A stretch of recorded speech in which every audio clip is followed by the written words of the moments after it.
Yes, it is. Hey, hello. I never know how to start these things. But hey, what's up? My name is Bim, and this bad boy right here is the Nyko Wireless Core Controller for the Nintendo Switch.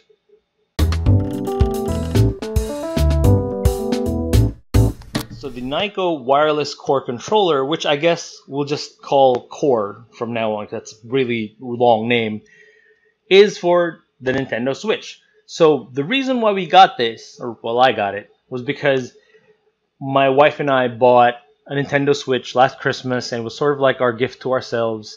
And I knew that the Joy-Cons wouldn't be able to give me the type of experience that I want from my games. So I started looking for the Pro Controller, the Nintendo Pro Controller. But here in the Philippines, it was going for like 4,000 pesos, which is kind of insane. That's a little expensive, considering especially that a DualShock 4 goes for like 2,600 to 2,900 pesos, depending on where you buy.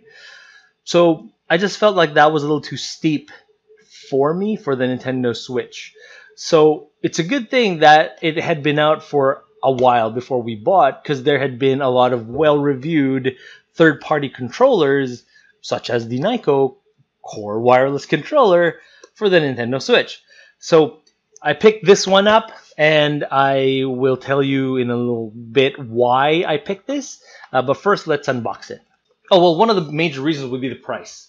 It's like 1,650 pesos, which is less than half the price of a Pro Controller from iTech. It's about $33, $32, which is good.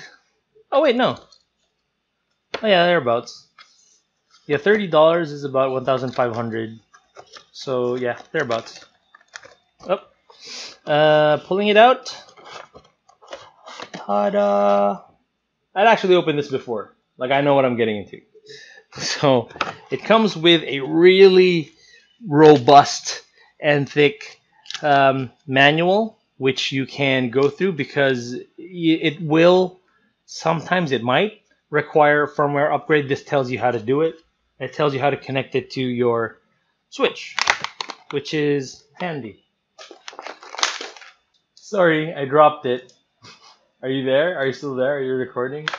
I kicked the tripod too. Anyway, here it is.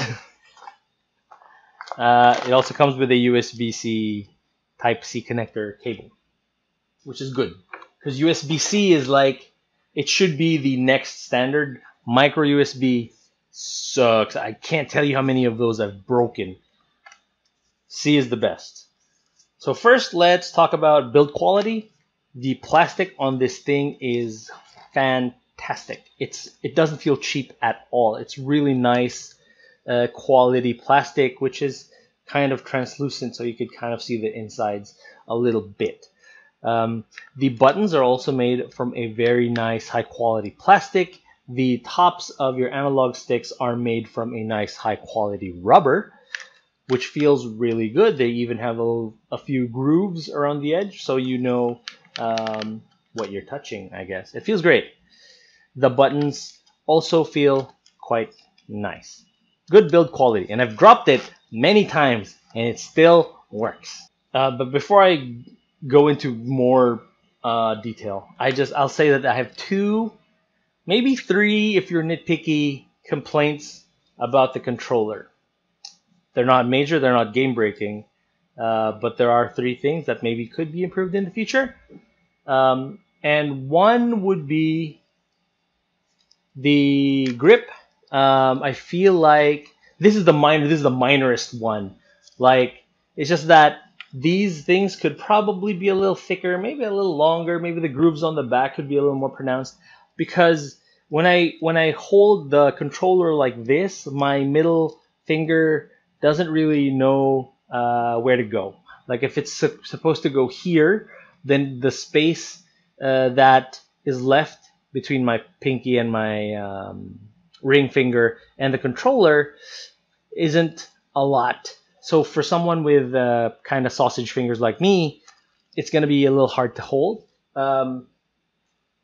as opposed to the Xbox One controller, where the groove is very well defined and the The handle is a little long, and so this feels great. Also compared to the DualShock 4, where the handles are a bit thick, and you know exactly where your fingers are supposed to go. This is an unbranded Nintendo Switch OEM, they call it OEM controller from a Chinese manufacturer. No branding whatsoever, but surprisingly good. And it also has a better grip. Marginally better grip. This is still pretty good. It just might be a little too small for sausage finger people like myself. Still comfortable though. Still very good to hold. In terms of connectivity, so this is designed to work on your Nintendo Switch. I keep pointing there because my Switch is right there. So the Switch, to get it to connect, and amazing thing is, no dongle. Some controllers like the GameSir T4, which works on the Switch, was not designed for the Switch, but works on the Switch, needs a dongle. If you want to connect your Xbox One or PlayStation 4 or DualShock 4 on your Switch, you also need the dongle, which I have here, but I should show you, but meh. This one, no dongle. All you need to do is to go into your Switch menu, change controller order, I think, and then press the Y button and the home button at the same time, like so. And you should see the LED strip kind of moving back and forth. That means it's looking for your Switch. So once it connects, press the bumpers or left and right LR, and it should connect to your Switch. No problem. Sometimes it does take a little longer than I'd like. Someone's at the door, excuse me. All right, where was I? Connectivity. So yeah, connecting to the Switch, you just need to press that. It takes a little longer than it should, really, but all you have to be is patient. I've never gotten a disconnect from it. Works fairly well. It lags less than controllers that need a dongle, I've noticed. Also, you can use it via the USB-C to your PC to work on Steam. It's detected as a 360 controller, which is great. So it works on older games. So I tried it on Marvel Ultimate Alliance, works perfectly. I tried it on Just Cause 4, Tekken, Dragon Ball Fighters, sorry, and a bunch of other games. I also tried some Witcher on it, so it works great. Your button prompts when you connect it with the cable will be Xbox button prompts, which is fine. But you can connect it wirelessly via Bluetooth. But even the manufacturer tells you on their website to not do it because you do encounter a bunch of problems when you do. So the layout of the buttons here would be the Switch layout. So it's the YXBA layout. But when you play it on PC via cable, it's kind of switched around. It's the XYAB.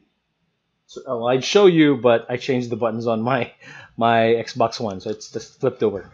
But if you connect it via Bluetooth, the prompts, you do have the option of changing them to Nintendo Switch prompts because it gets detected as a Pro controller, a Nintendo Switch Pro controller by Steam if you connect it via Bluetooth. But again, don't do that because there are a number of problems that come by connecting it via Bluetooth.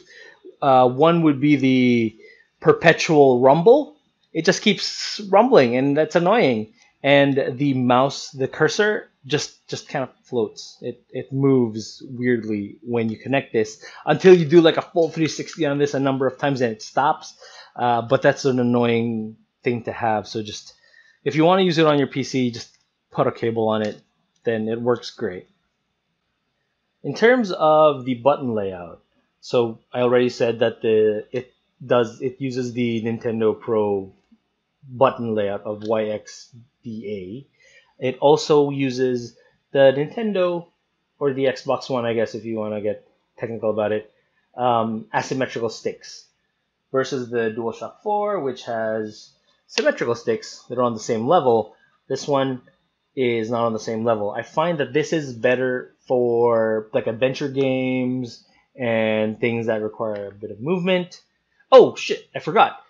This doesn't work on Anthem. It is detected by some Origin games, but it doesn't work on Anthem.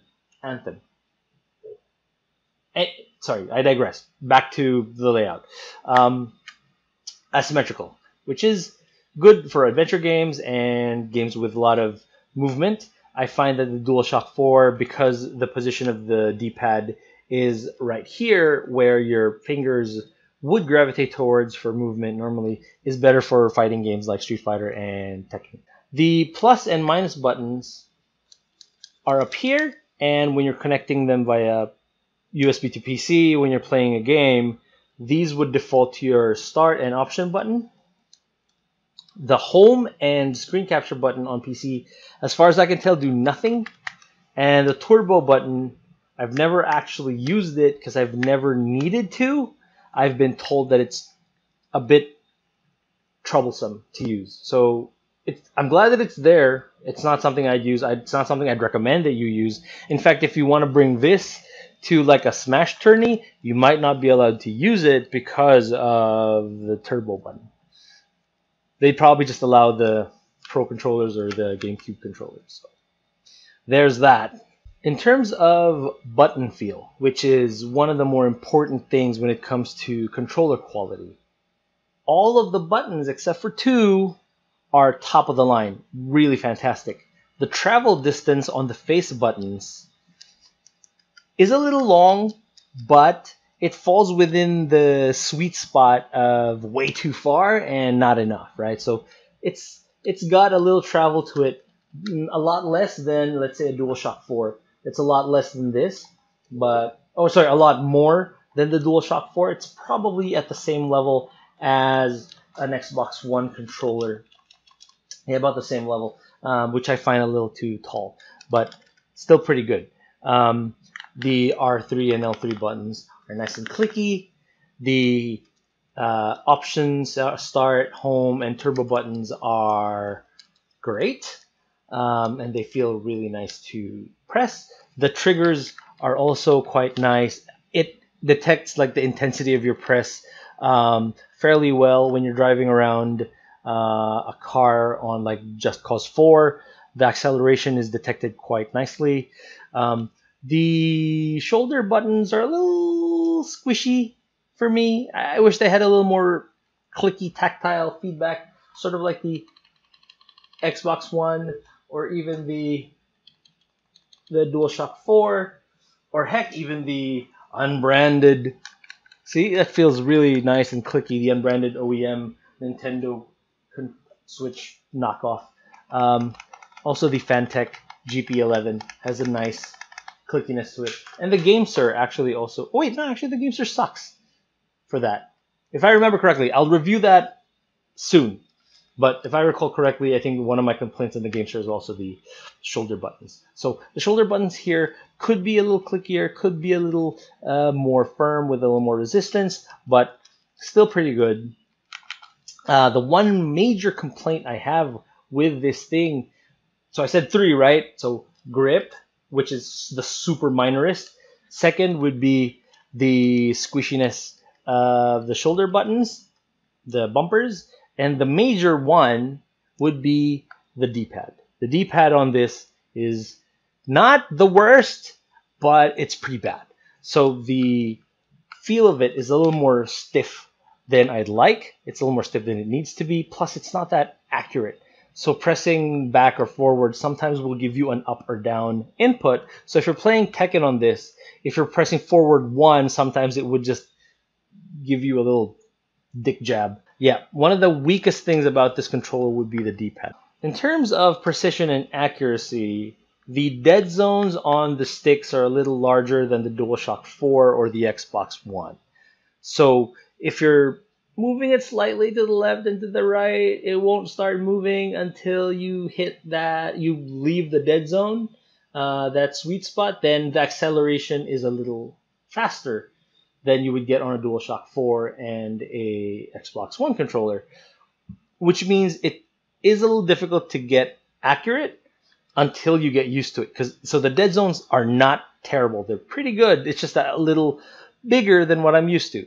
In terms of the extras, so like I mentioned, the Nintendo Switch controllers, the first ones that came out, the third-party ones, didn't have a lot of rumble, or didn't have rumble at all. This one does. It doesn't have NFC for Amiibo. To do that, I think you'll need just the official Pro controllers. It also has motion controls, gyro, for, let's say, Mario Kart or whatever. I haven't actually tried it. I'll probably update this review when I have, but yeah, it does have motion controls. Overall, I think this is one of the best controllers that you could get for that price for the Nintendo Switch and the PC, in fact. So if you want to play Steam games, this is actually a really good option. It's nice and high quality. Oh, it also comes in like a number of colors. So if you don't like red, comes in purple, comes in black, I think it comes in blue, and there's more. I just forget what they are, but they come in different colors, so they're pretty cool. If you've finished the video up to this point, I have a small plea, I guess, because back when YouTube was monetizing small channels, this channel was monetized. But since they pulled the plug, we aren't anymore. So it'd be great if you could leave a like and subscribe to the channel if you found this video slightly enjoyable and informative. Thank you, dudes. See you guys in the next one.